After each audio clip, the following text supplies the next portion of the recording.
Okay, great. Well, good morning, everyone, and thank you for joining us. My name is Patrick Sullivan, and I'm the President and CEO of the Halifax Chamber of Commerce and your host today. It's my pleasure to welcome you all to our Navigating COVID-19 webinar with Air Canada on the future of air travel, something I think, obviously, this group must be very interested in. I'm very interested in it personally as well. And I'm really looking forward to this conversation today. Like most of you, I haven't traveled since the pandemic, although I was traveling right up to the point where we closed. In fact, I arrived back from London, England on Monday the 9th. There was no quarantine in place at that time. I went to work on Tuesday, and by Friday, the quarantine was declared, and people were asked to remain in their homes or on their premises as of the Friday. I'd already been back at work for 3 days by that time. But we'll hear today about new travel restrictions, recovery plans, and we'll talk about the outlook on Nova Scotia, Atlantic travel and tourism. This is your opportunity to ask questions about the future of travel directly from John, our representative from Air Canada. If you have a question during the presentation, please type it into the Q&A box. You'll see the Q&A box at the bottom of your screen. If you're commenting in the chat box, I would encourage you to address your message to all panelists and all attendees so everyone can see the post, as it may be of interest to many of us. There is also an opportunity to address your message to all panelists. In that case, only myself and John will be able to see. I'd like to now introduce Joanne McLean, the Director, Air Service and Airport Experience at Halifax Stanfield. Halifax International Airport Authority. I guess I should have paused there. Halifax Stanfield, Halifax International Airport Authority, quite a mouthful. Joanne, to introduce our speaker. Joanne, you look like flight crew today. Seems appropriate. Thanks. So thanks, Pat. Okay, thanks, Pat. I really appreciate that. And yes, I thought since today's topic was about aviation, I thought I could wear my headphones to try to emulate a pilot. So even though I'm not one, I know John is. So thought I would just bring the props out for today. So thanks again for the introduction, and thanks for having me today to introduce John. So before I do that, I'm really pleased to be here and pleased to be able to introduce John. And Air Canada is a very long valued partner of ours at Halifax Stanfield, and we're really pleased to have you here today. And before I introduce him fully, I just wanted to talk about Air Canada in particular as being a partner, being the largest airline operating at Halifax Stanfield, obviously a very important partner of ours, and connecting people obviously all across the world. And John will be able to explain from an Air Canada perspective how this entire pandemic has affected their organization. So before I do that, just quickly, we, since the pandemic started, and Pat, you alluded to the travel restrictions, border closures, public health measures, self-isolation, requirements, it certainly has impacted the airport and airline industry dramatically. We held our annual meeting a couple weeks ago, and we reported to the community that following one of the best years that we had in 2019, sadly, we will see a significant reduction in 2020. In April of this year, we actually saw, on average, the lowest we've ever seen in the month of April from 2020. So that's not sustainable, obviously, for a not-for-profit organization, and obviously for the airline industry overall. We rely very heavily on passenger traffic and flight activity to generate revenue for our airport to be safe and efficient. So we need to make sure that we, hopefully over time, and we're starting to see some recovery. So really pleased to hear some rumors about an Atlantic Canadian bubble, but we really need to see that traffic start to come back, and we hope that with the right measures in place, we'll start to see that. Not only are the, like I said, the airports affected, but the airlines, and we really do understand that flights have been reduced significantly. But as our economy starts to recover, business starts to reopen, we want travelers to know that we've been working hard over the last few months to make sure that travel is safe within the airport, and I know that our airline partners are doing the same thing. The recovery of our industry is really dependent on building the trust with those passengers. So we're really, we know how important reason traveling is. The 1.8 million jobs across Canada are in the tourism sector. We know that's critical for our region. So I know that I speak on behalf of all of Halifax Stanfield employees and partners when I say that we're really looking forward to welcoming everybody back to Halifax Stanfield. So with that, I'd like to introduce John Tory, Director of Business Development for Air Canada. John is responsible for new client identification and acquisition and for managing the business development team's event presence. Prior to Air Canada, John was president and CEO of Private Air Inc., the aircraft management and charter division of Lavero, the Canadian dealer for Pilatus aircraft. John has an air transport pilot's license and has a passion for the airline industry. He received his MBA from University of Toronto and has also worked in the merchant banking sector. So without further ado, I'd like to introduce John. Joanne, thank you very much. And thank you to Pat. And good morning, everybody. And thank you for being here on this webinar on what I hope is a beautiful Thursday morning across Canada and throughout Halifax and Nova Scotia. I would like to start, in addition to thanking everybody for paying attention and listening and for your questions and your engagement, by thanking the entire team at the Halifax Chamber of Commerce and all of their partners for all of the effort that went into coordinating today's webinar, to making things that we're used to doing shoulder to shoulder and plate to plate work in a virtual environment. There's a lot of testing and planning and troubleshooting and coordinating that goes into this. And so I thank you very much, all of you, for that, for your team. I, too, can't wait to the day where we get back to travel. And I'm not just saying that from a corporate or business interest, although I know that is very strong and very compelling for a lot of us. As we have heard mentioned here, we talk about things like bubbles. We talk about the travel and tourism industry. We talk about 1 in 11 Canadians who get their income and their primary source of security from travel and tourism. And we need to always remember how important that is. Obviously, it does not outweigh our current safety and health concerns, but we feel that there needs to be a balance and that there needs to be a responsible approach to reopening, and one that engages all the stakeholders and makes sure that we're taking everybody's needs into account. Yesterday marked my 1-year anniversary at Air Canada, and I'm just so proud to be part of this team. And I say that only to tell you, and I was telling Pat as we were in the green room prior to the broadcast, that my first trip outside of the office with Air Canada, and it was only a matter of days after I joined the company last year, was in fact to Pat's office at the Halifax Chamber of Commerce, where we sat down and we had this, we had a great discussion just about the things we'd be able to do together and the types of projects that we could engage in and collaborate on, and how we could work together to promote travel and to promote Air Canada and to promote Halifax across the business spectrum and across our network. Sorry about that, just had a small lighting issue. I'm hopeful that when things are appropriately and safely announced, that my first trip, again, outside of Ontario can be back to the Maritimes. In fact, I was saying offline that I've committed to a bunch of friends here. I'm in Toronto, Ontario, and I've committed to a bunch of friends that one thing I promise I'm going to do is to fly to Halifax and to procure some fresh seafood and bring it back. So it'll be like same day food, at least same day from when I was able to buy it. If anyone here has any inside track on where I can get more fresh seafood, we'll get it there, and we'll do the deal in Halifax. We'll meet in an alley somewhere and we'll do it and bring it back, so that people, if they're not able to travel to Eastern Canada, at least we can bring some of Halifax and Nova Scotia and the Maritimes to people here. And I think that that's all part of how we remind people of the importance of travel. But most importantly, we need to be safe and we need to be responsible. So notwithstanding my commitments that are smaller and maybe a little bit cliche to people who live in the area, it's something that is important to me and I look forward to doing. And I think it starts with us sharing the information that we have and sharing some of the things that we're doing as an organization. We are a corporation, of course, and we're a big one as far as the Canadian employers are concerned. But we are also just made up of Canadians from all parts of the country, just like you and your members are, whether they're small, medium, or large. So on that, I'll say thank you. I'll conclude my introductory comments, and I look forward to our discussion.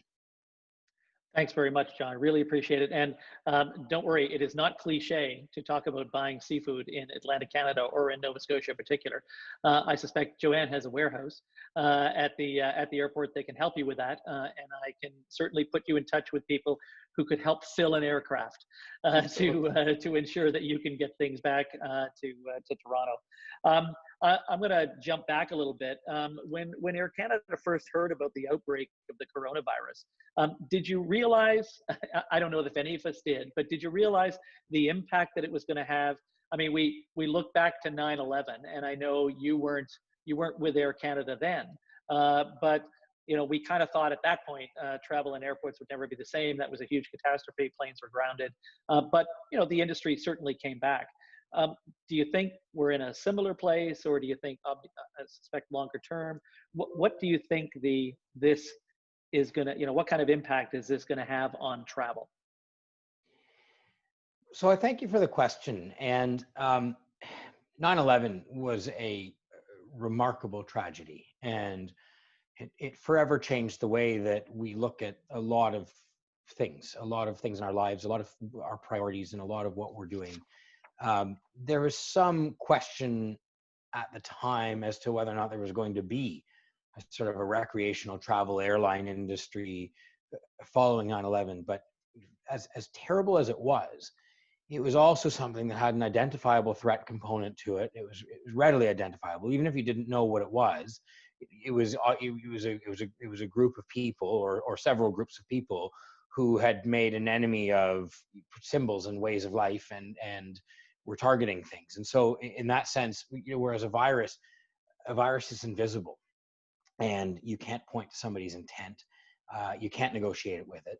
And so it's a very, very different foe or challenge that you're battling. So despite the tragedy of 9/11, there was an element of certainty to what we were dealing with. And of course, as those of us all in business know, that one thing that businesses don't particularly like is uncertainty. That having been said, we've had a period of learning, and we all as businesses and as people have gone through this. I think that we're going to have a travel industry post-COVID. I think that the main thing that this has brought to the forefront in terms of the lessons where we are today, and of course, the learning is by no means over, whether it's about the pathology of the virus, or whether it's about how we're doing things, or whether it's about how our fellow employees or customers or human beings want to interact with us or with each other, et cetera. One of the lessons that we're continuing to learn is that we just need to pay close attention to health and safety. And so, for example, with Air Canada, that's the genesis of our CleanCare Plus program on board the aircraft. We recognize that we need to make sure that people feel like we're paying the right amount of attention to what they're doing, and people need to feel safe. And of course, for those of us inside of an airline business or any airline in Canada, safety is at the core of what we do. It's first, middle, and last of everything that we do. And sometimes it's hard to communicate exactly what that means to people who are outside of we talked about bubbles this morning for travel, people who are outside the airline bubble. So airline operators and carriers like Air Canada, our suppliers, our partners we work with on the ground, our airport authority partners, for example. Everybody has safety first and foremost. And if there's ever a suggestion that something needs an examination from a safety standpoint, essentially that dominates the conversation until the time where we feel like we've met our own and our customers and our partners' safety criteria. And of course, those of the law, which we hope to exceed every single day. And the challenge, the measures to address COVID and its challenges are no different. We want safety first and foremost. So the safety of our staff, our team, the safety of our customers, the safety of our partners like airport authorities and ground handlers and fuelers and the people who come on board to clean the aircraft and everybody. So it's a huge effort, and we need collective and group safety in mind, and the safety to do these things responsibly. And that also means listening to stakeholders when they have something to say.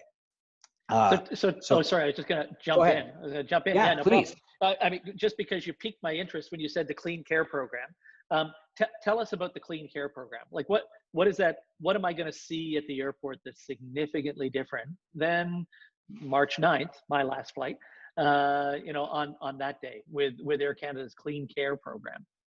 Well, it's funny that you mentioned the last day of travel, because actually the last sort of firm thing I had planned in the books before I was to go on vacation was, in fact, a trip to Halifax. And I want to say it was on March 15th or somewhere thereabouts. Yep. And yes, and we were supposed to meet, and it was going to be a great time. And so it was the first tinge of reality to me is when we postponed that event, because it was the closest in for me. And I was, of course, in another city in Canada. What is CleanCare? So what are you going to see first and foremost? I think the most noticeable symbol of COVID has been the face mask. And that is what you're going to see. You're going to see the face mask, not only by people wearing them, but you're going to see policies and procedures that require their use. We are requiring their use on board the aircraft, but we are also aware that many airport authorities have taken the decision to ask for you to use a face mask while on their property, with very few exceptions. So you're going to see everybody using them. You're going to see your temperature being taken, and those of your fellow passengers, to make sure that if there is a possibility, again, so risk and safety isn't just about saying, well, so-and-so is deeply symptomatic the way that Hollywood would often portray it. It's also about taking every responsible precautionary measure we can. And so one of the things we're going to be doing is taking your temperature. And again, airport authorities too are going to be extending that for earlier into the process. So you may see your temperature being taken before you end up, say, in the security line, where you're going to, by default, be closer to other people, or somewhere in the airport process, you're going to have your temperature taken. There will be people watching who have been trained to look for what might be symptoms, and maybe just have a conversation with people who are symptomatic and sort of have a better understanding of where those symptoms may have come from. On board, now there's also a bunch of things that you may not see, or that you might see and you might not be directly aware of what's going on. So one of the things we're attempting to do is to manage the boarding process so that it's not starting too early, and we're avoiding the corralling of people at the gates, intensely close together prior to boarding. And of course, it's the kind of thing that is manageable when you're in a reduced capacity environment. But as we ramp back up, we want to make sure that we're respecting distances between people. We are also engaging in deep electrostatic cleaning of the aircraft between flights. So now we're into the realm of things that you're not going to see. And as a traveler, you're not going to see, but these things are happening. You're not going to see as I mentioned, the electrostatic cleaning of the aircraft, the deep cleaning of the seats, etc. You are going to notice that we deliver you on board. We make available amenity kits. You're going to notice things like that the food delivery might be slightly different from what you're accustomed to, especially on shorter flights. And all of these things are done to make sure that you still have an incredible experience on board Air Canada, but that you are first and foremost, your safety, your health, and that of our colleagues is taken care of. Wow. So lots of changes, both, sort of immediate visual cues. Now, I went to the Apple store the other day. My power cord broke on my Mac. I had to wear a face mask there. They took my temperature. They asked me questions.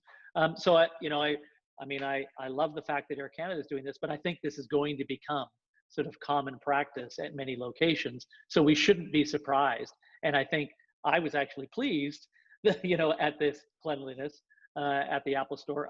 I suspect people are going along with this. They're pleased to see this.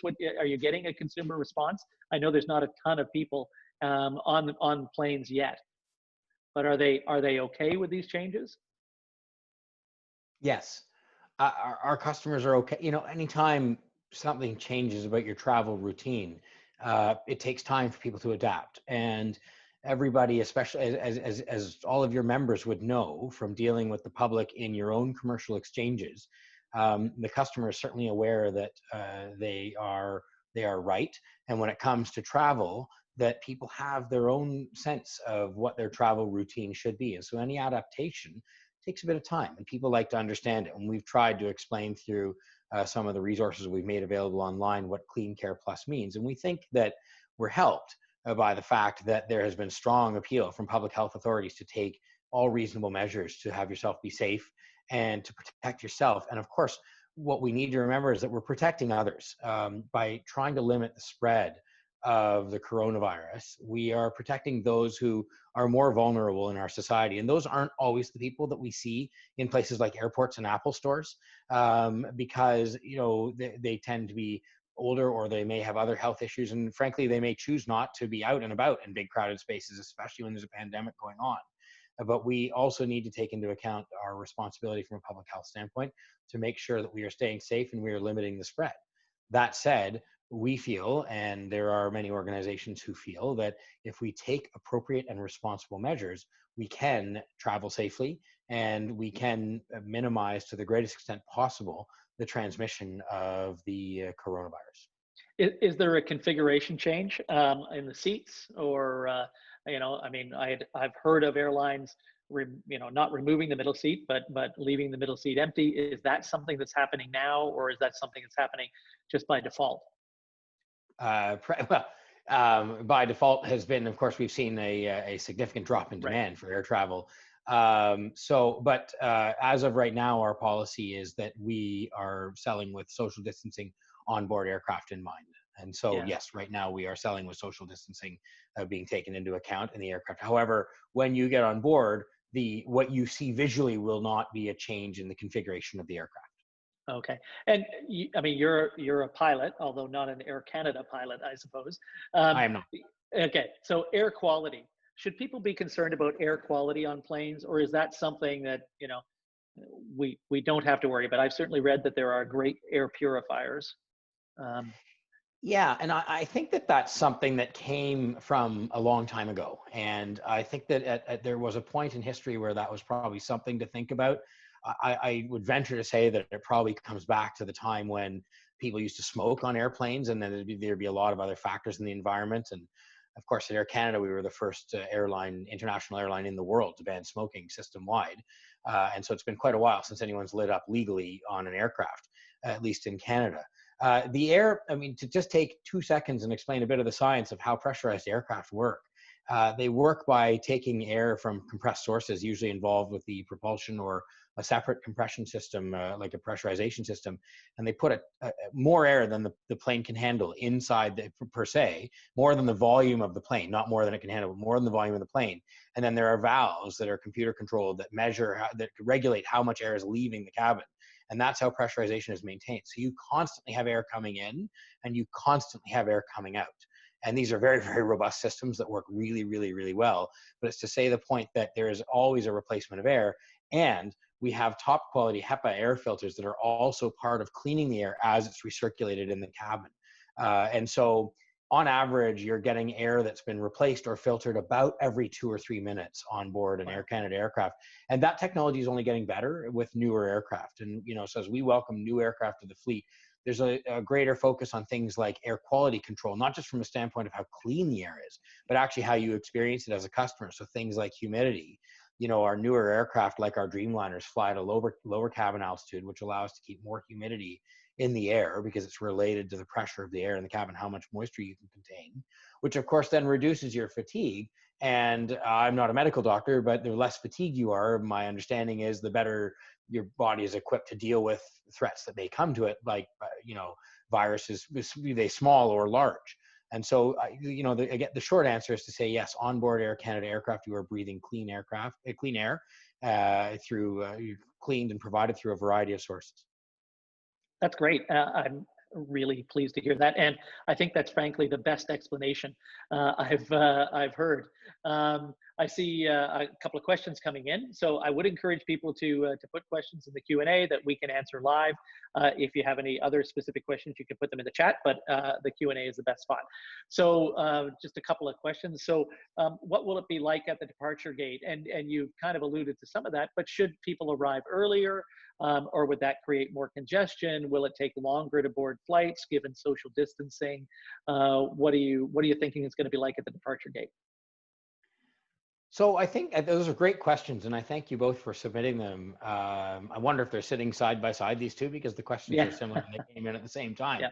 The gate is, of course, the final step before you get onto the aircraft, and actually, it's the last step where we as an airline have very little control over what happens. I mean, we can make suggestions, and we're obviously part of collaborative committees with our airport authorities and their partners as to what takes place at the gate. But of course, you're not actually sort of on our soil, if you will, until you're on the aircraft. So I'll try to speak generally and say that what is going to happen at the gate, at security, at the curbside is everything that is reasonable to keep your health and safety in mind, the health and safety of our surface transportation partners, the people who are dropping you off, whether it's Uber or private vehicle, the various airport security staff, the law enforcement personnel who are around the airport, everything. And so it's going to start with the basics of reminding people about social distancing and physical distancing, reminding people about whatever regulation or rule may be in place for face masks and face protection, reminding people, frankly, as I try to work into every conversation I have, to wash your hands. It's convenient to do so in the washroom. It's always good hygiene, believe it or not. But one of the reasons that you say that is there's readily available soap and water in washrooms, but keep an eye out for sanitization stations. And then before you touch something, maybe you're looking in a store, and you should go into the stores in the airport and you should buy things that are there, because those are business people too, often independent businesses who are trying to sell things relevant to their area in these stores. But maybe just try not to touch it before you buy it, because you don't know who's touched it before, you don't know who's after. So what's the process going to look like? I think that we just need to have a degree of patience, of compassion, and understanding. As there will be times, just like in normal days, there will be times when there are some queues and lineups at the airport, and there will be times when you get there and you move through it really quickly, when everything seems to be firing on all cylinders and everything is working. I would say to pay attention to the material that's available, you pay attention to the news and things like that, and check websites of airport carriers and of your origin and destination airports, and just see what updates they're giving. I have found personally that Twitter is a great source. I know that there's a lot on Twitter, but if I go and search up the feed of, say, the Halifax International Airport, and I look to see what they're saying on any given day, I know that Twitter is a platform where quite often, if they're not making the short statement, they're putting up a link to their webpage where there's going to be hot media there saying, this is what we're experiencing, this week, or this is what we have planned, and this is what the rules are. And then when you get there to the airport, it's going to be a safe experience. It's going to be a responsible experience. If it's not what you're expecting, take a breath and just, give yourself a moment. And this is something that just comes from my own personal experience of traveling a lot, and just realize that there's a solution in all of this somewhere. And with the support of the airport and the airline and whoever you're traveling with, you'll get there. And, and I think that probably the biggest thing that people would just be interested to manage on as travelers is whatever your own anxiety level is going to be, because you'll see other people operating around and things just look a little bit different. And so just approach it from the standpoint of patience, and we'll get you there. And it seems to be working so far, and we think it's going to work going forward. And we think we and our airport partners have the right solution in mind for what we're facing today. So some airports, or some provinces, I guess it's not the airports, but some provinces have travel restrictions. So Nova Scotia does. If you come into Nova Scotia by air or by land, you need to quarantine for 14 days. Ontario does not have those travel restrictions. How's Air Canada dealing with these different policies in different provinces across the country? And then we'll get to international. But let's start with the Canada-wide changes or requirements. How do you deal with that? We deal with that by being engaged and active with our counterparts who are in government, by putting forward, when asked, information that we have about what we're seeing from a health standpoint, what we can do to be part of the safety equation and to be part of the health equation, while balancing the interest of travel and tourism and our overall economic interest.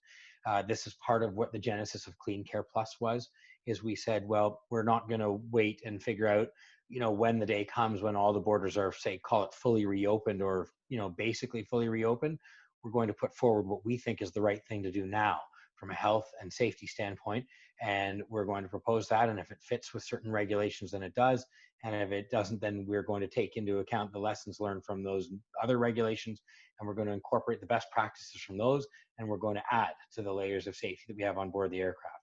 Frankly, provincial travel restrictions, so talking within Canada, they're beyond our control. And governments are going to make the decisions that they make. They're public health authorities, and they have a different set of considerations from what we have as an airline, in terms of, we are happy to be flying people safely to get them where they need to be. There's a lot of first responders, for example, who are traveling, who are moving, who would normally be moving. I mean, we would normally be very thankful for the first responders, medical people, emergency responders, people who work in the park system, for example, people who are in other lines of work that are frontline critical firefighters who go to forest fires, and they move across Canada and around the world on Air Canada every single day. And we get those stories inside Air Canada, and those stories we're very happy and proud to receive. I know that it's not something that normally makes news, but we need to make sure we have an airline operating for those people. And it's also just important to have strong airlines and a strong airline industry in Canada. So we are going to be at the table and sharing our lessons and making our commitment to making the onboard experience safe through things like Keep Clean Care Plus, and also through things like disclosing to government, or not disclosing, but just being proactive about sharing what we're seeing and what we're learning, and on the hopes that when the provinces decide to alter or relax or reduce their interprovincial travel restrictions, they are taking the same approach to safety and health and overall public responsibility that we're trying to do. And ideally, our efforts line up to produce something that is the safest possible solution that reduces risk to the greatest extent possible. What we all want is a world where we can effectively say that this virus has been isolated to a particular place, and then we can focus the world's attention on stamping it out from there. And as the research continues on inoculation measures and other things that can keep us safe, we all want this to go away, but we want it to go away because nobody's getting it anymore, not because all the people who are getting it then end up isolated somewhere. We want the world to be able to travel and to do so healthily. Yeah, and I mean, you guys are in a slightly, obviously, much larger organization, and what you're going to say is going to be quoted. I'm happy to be quoted to say, and I suspect you are as well, to say that the idea of a maritime bubble or an Atlantic bubble, I suspect Air Canada is enthusiastic about that. We're enthusiastic about that as well at the Halifax Chamber, because it will be at least a small bit of a return to normality. But what many of the folks on the line may not know, and I'm not going to ask you terribly difficult health questions, but I think in Ontario now, 24 of the 34 health districts have moved to phase 2, which is basically where Nova Scotia is now, because there is a significant reduction in the number of cases. So, I mean, is Air Canada kind of looking out 6 months and saying, we hope that we'll be operating at, a significant increase in capacity, and that there will be much more traveling, or or we think there should be a reopening because it's, we have a tourism dependent economy across Canada. What's Air Canada's suggestion, I suppose? Understanding the health procedures and the the health professionals, make the rules provincially. What are you saying to the federal government in order to kind of open things up a little bit?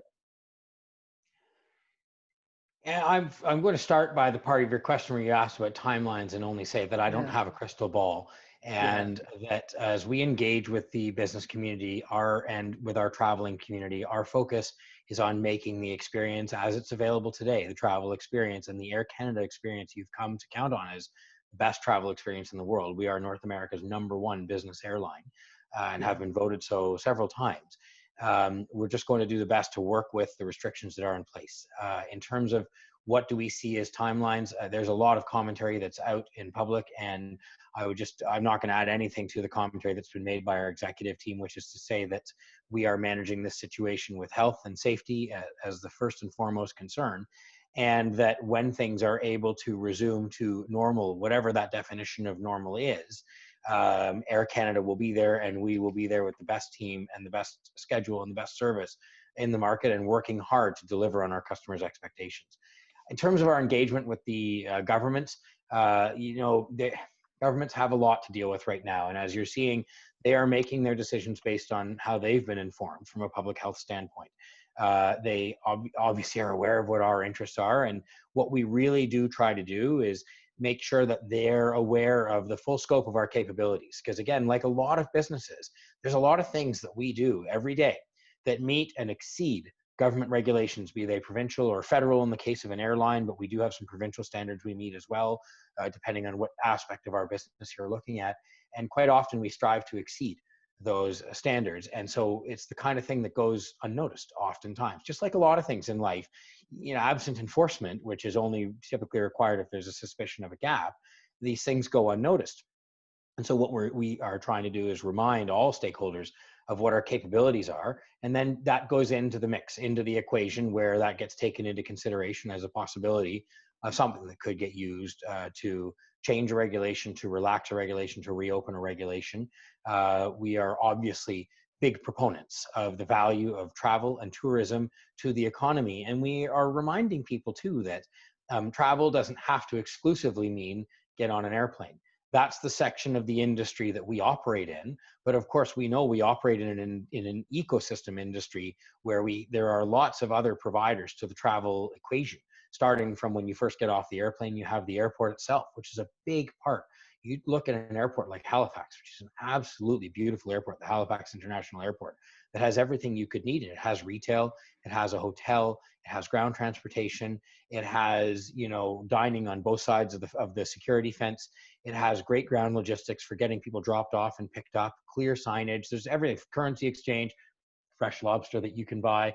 There's everything that you might need. And then you go one step out from there and you're into hospitality. And even at Halifax International Airport, then, you know, there's like, I think there's like 8 or 9, you know, Joanne will correct me on this, I'm sure, but there's a bunch of different hotels from all of the brands that are represented. And then you go a little bit further away from there and there are bed and breakfasts and there are tour guides. And then you're into the cities, large and small. And you've got rental car companies and taxi companies and just everything. And so we just want to make sure that it's well understood the importance of travel and tourism and what travel means. So travel, we want it to mean for some people getting on an airplane, but it also just means a willingness. Maybe it just means going 2 counties over and having that responsible, you know, 2 meters away visit with that friend or family who you haven't had a chance to see because, you know, you didn't know what they were doing or you didn't know how they felt about meeting up with you. So really what we're doing is things like CleanCare Plus, with our allowing people to earn Aeroplan miles by staying at home and making certain purchases. What we're saying to people is travel is important. We're ready for you when you're ready to come back. We, Air Canada, are ready for takeoff, but we want to do so in a way that's measured and safe and responsible. And we are counting on our counterparts in government to be paying attention to that, as they seem to be addressing things and to be taking into account the importance of travel and tourism. So you did a release today that was, I think you said before we got on the call, you did a release today that that advocated for travel, advocated for tourism, and I think reminded government about the size of the tourism economy in Canada. And some of what I'm saying is coming from that initiative. Yeah, it was a roundtable called the Tourism and Travel and Tourism. I may have the name slightly off, but okay. Travel and Tourism Roundtable for Canada. Where we're just reminding of a lot of the points that I've mentioned here. Right. Okay. And so you mentioned sort of the purchases people can make and that sort of thing. There may be folks on the call who are frequent flyers. I think Air Canada's travel program. You know, just so you know, I'm I think 27,000 miles away from my million miles. I feel like I'm never going to get there, given where we are right now.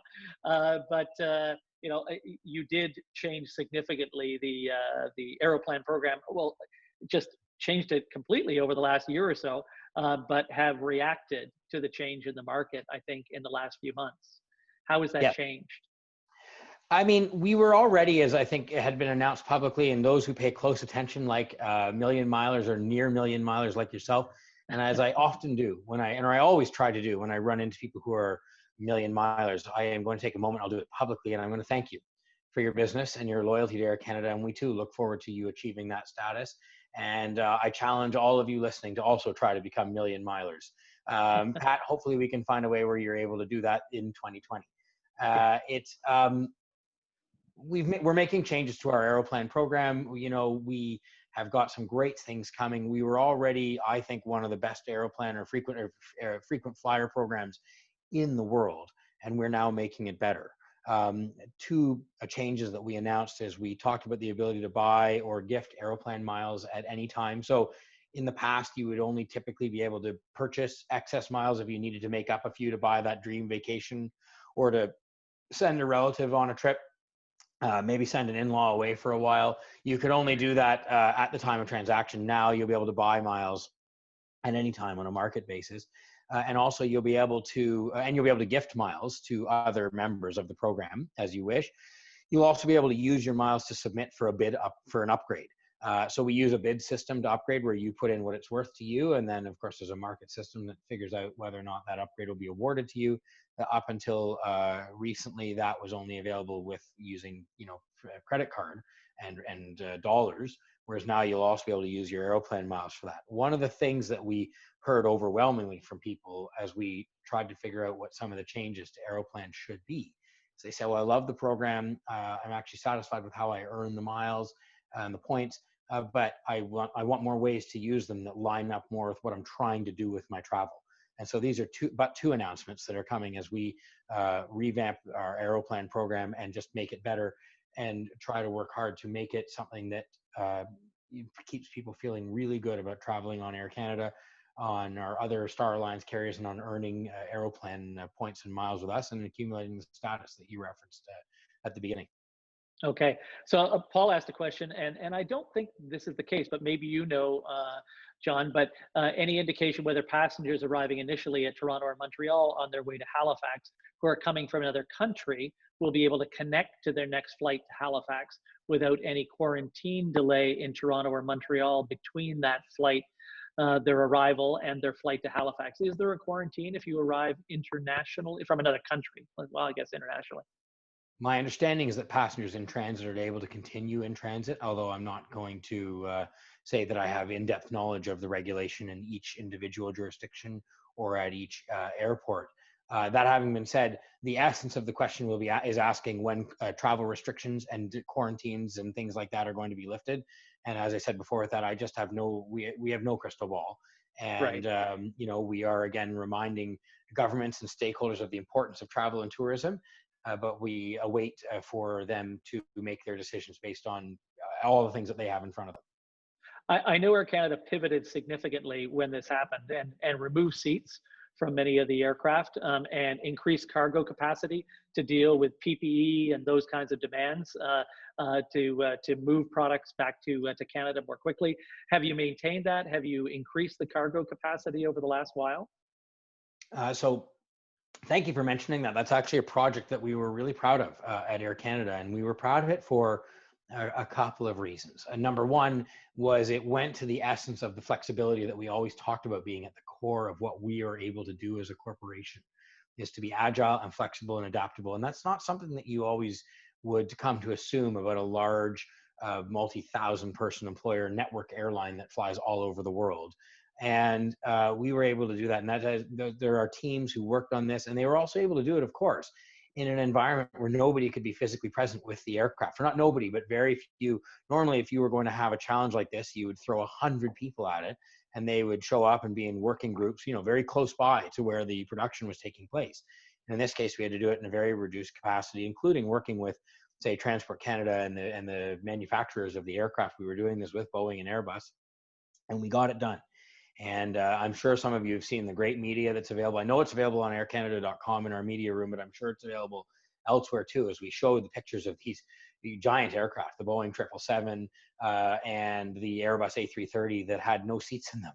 And I have to tell you, I saw a video that one of our crew shot as they just took their own, phone camera and they walked through the cabin of the airplane. And it reminded me of the size of these machines, because it took the pilot, or crew member about 2 minutes to walk from nose to tail of the aircraft. And they're walking amidst all of the PPE that's strapped down to the floor, but down the aisle that they keep open. And it was just incredible.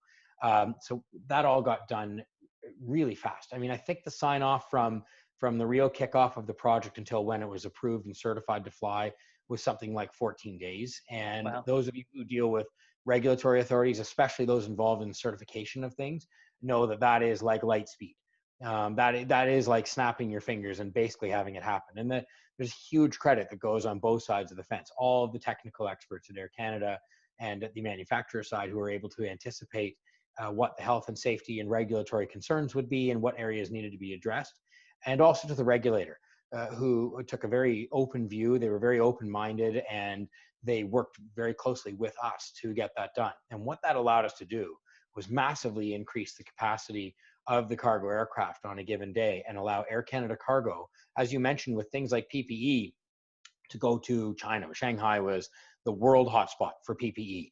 In fact, at the height of the PPE crunch, before things like over-the-water shipping and domestic production really scaled up, you were seeing a flight leave the Shanghai airport about every 2 minutes. And they had to put in place rules. For example, like your aircraft were not allowed to be on the ground for longer than 5 hours.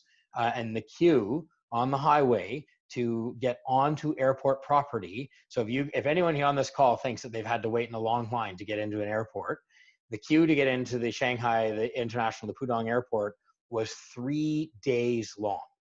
And we had instances, for example, when we had our flights coming in, and every carrier was dealing with this, we had instances where we would have to send people out like in a small vehicle, almost like a golf cart or a small vehicle, and they would be driving the line with the license plate number of the vehicle that had the shipment on it. Things work a little bit differently in China in terms of how goods are managed. Your customs clearance and your approval to ship actually takes place in your own warehouse. And so by the time that happens, you're now queued up for departure. And we actually, on a few occasions, had to go and find these vehicles. And it was working, the system was working.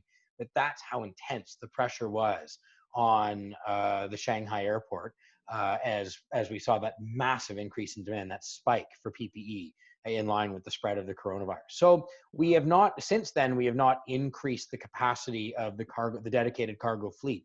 What we have done is make sure that that cargo fleet is available and going to the right places. So for example, as we've seen Central Europe and Western Europe come back online from a production standpoint, we've seen an increase in demand. There's a lot, for example, of high-tech manufacturing equipment that is, and tool and die equipment and milled parts and components that is made in Europe. And we have made our aircraft available for our customers who need to ship things from Europe directly to Canada. We moved a couple 100,000 pounds of coffee pucks, like I forget which brand it was, but it's one of those ones you might have in your home where you put the puck in and you make a cup of coffee.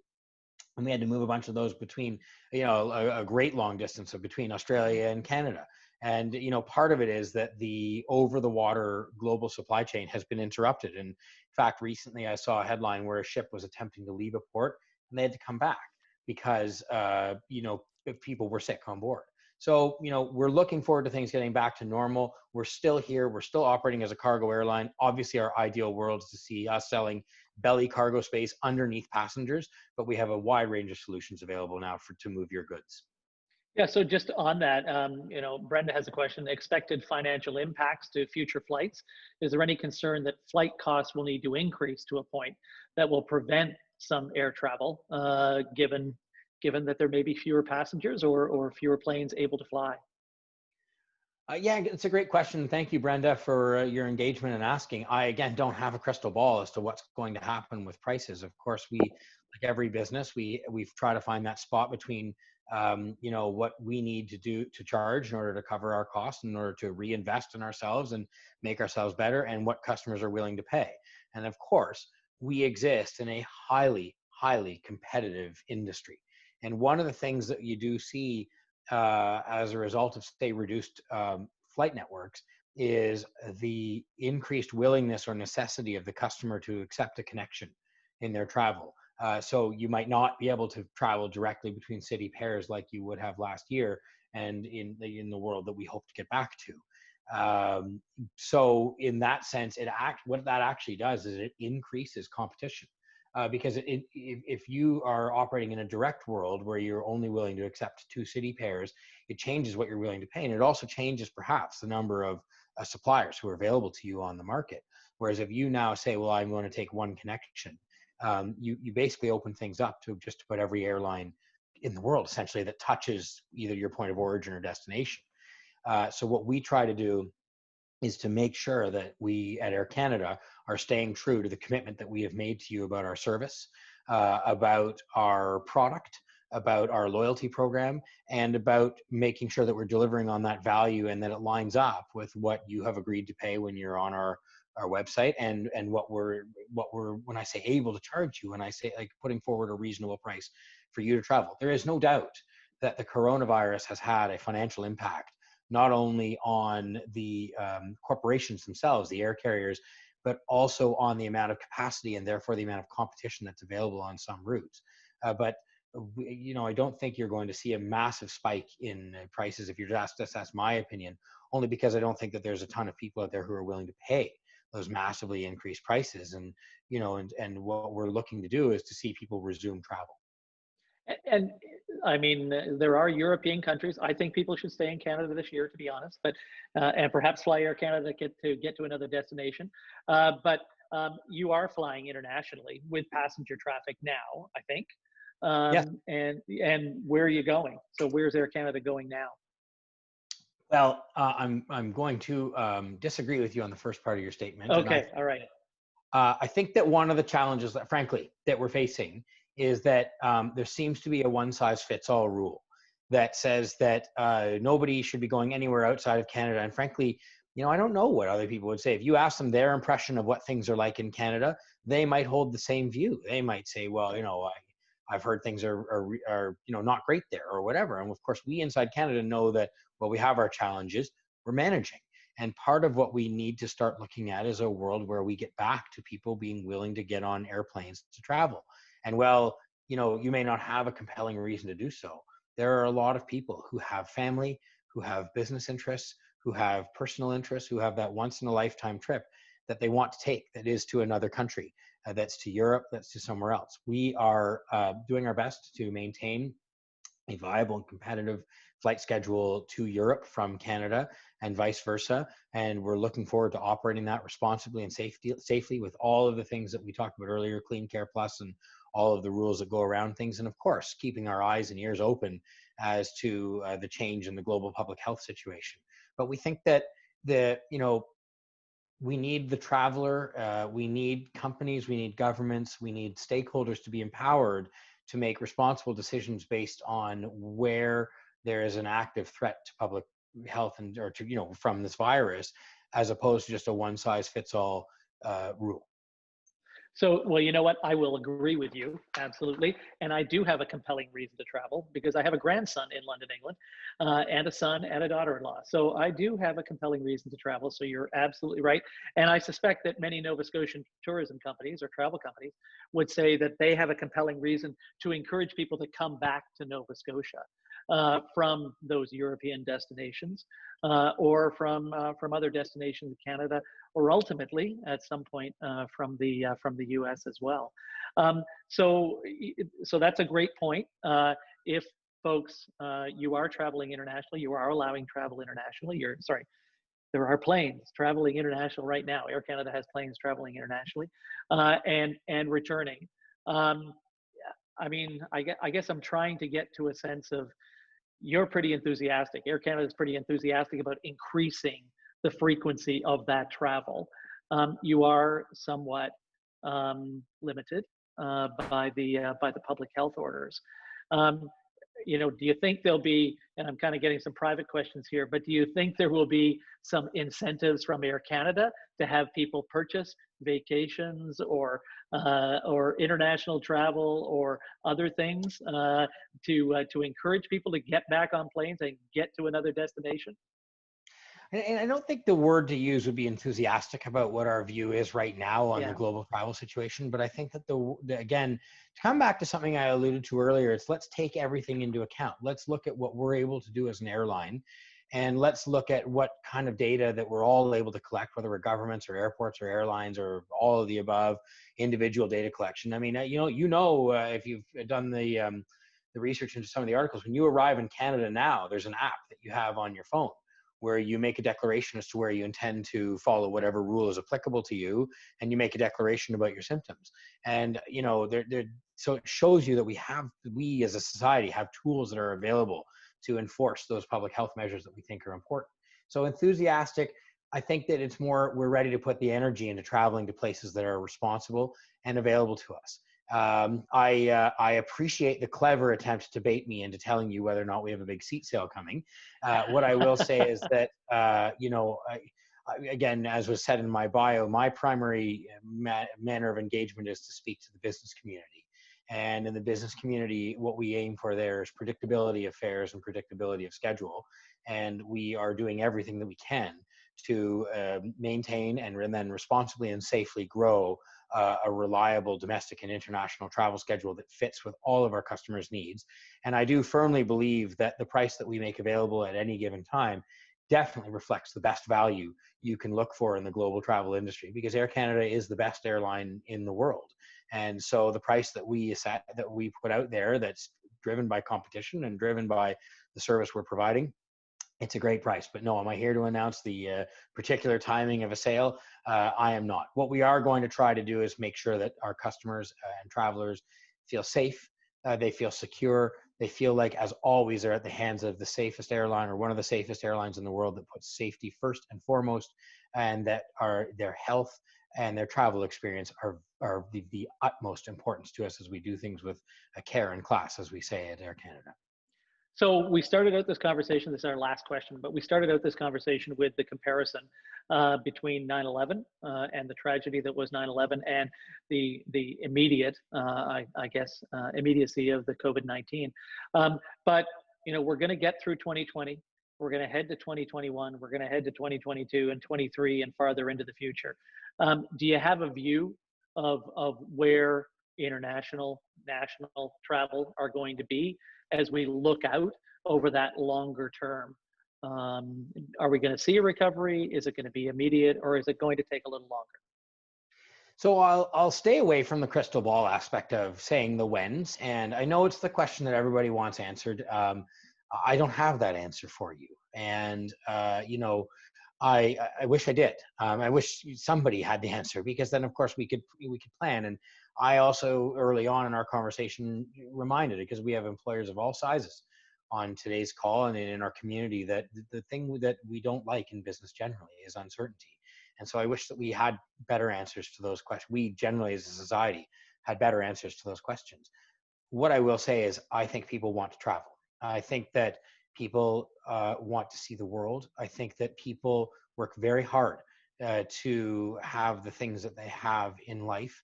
And so to have some money and resources available for travel. I think that we live in an increasingly global world.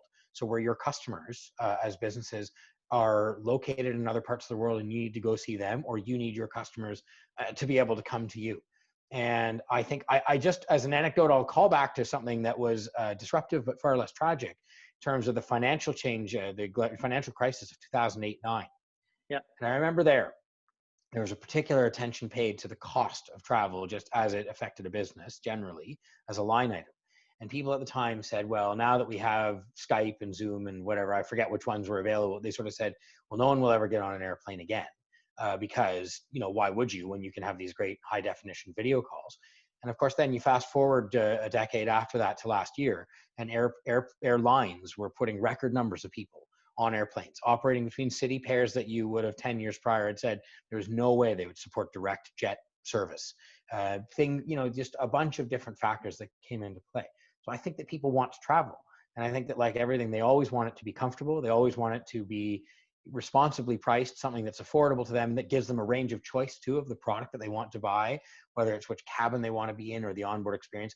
And first and foremost, they want it to be safe. So I think we will see a world where people will travel again once they feel that it's safe. I think that Air Canada is a leader in making that experience safe and comfortable for them, and making people feel safe on board with our CleanCare Plus solutions, and with doing our best to manage the travel experience all the way through, so that people get the experience and the sort of the visual and the feeling that they're accustomed to traveling with a carrier that they trust, like Air Canada.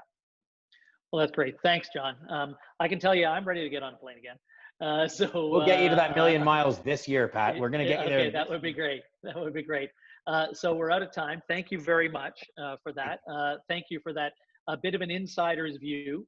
Would encourage people to keep an eye on what's happening. As John said, you know, we're waiting for public health. I think we're waiting to see that maritime bubble, and I suspect we'll see a Canada bubble to at least allow travel without quarantine. And I believe that there will be. We have seen, you know, projections in the past about the increase in global tourism. I don't think any of that's changed. We need some safety along the way, but I believe that growth will continue. Just like the hospitality industry, the airline industry will need patience and precautions to keep everyone safe, like the CleanCare program. Sorry. So thank you very much, everyone, for joining us. We're hosting more and more webinars every week with experts in managing people to perform and thriving in the new normal. Head to halifaxchamber.com/events for a full lineup. This webinar was recorded and will be available to all attendees shortly. Thank you very much for joining us, and we'll see you all soon. Thank you very much. Bye-bye, everyone. And thank you very much, John and Joanne. Sorry, Joanne. You're welcome. No worries. I should have thanked you more profusely. No worries. But thank you very much to the folks at the Halifax International Airport Authority. And I really look forward to getting back out there as well and stopping at my favorite store at the airport, along with Clearwater Lobster liquid assets. Yes, yes. Opening soon, I hope, and we look forward to seeing you back. And John, thank you so much for all the very kind things that you said about our airport. We're quite proud of it and look forward to welcoming you back as well in Halifax. So thank you. Thank you. I look forward to I will be there as soon as I can. Thank you. And we'll have lobster for you. Yes. Thank you. Okay. Take care. Bye. All right. Bye. Thank you very much. Bye-bye. Bye.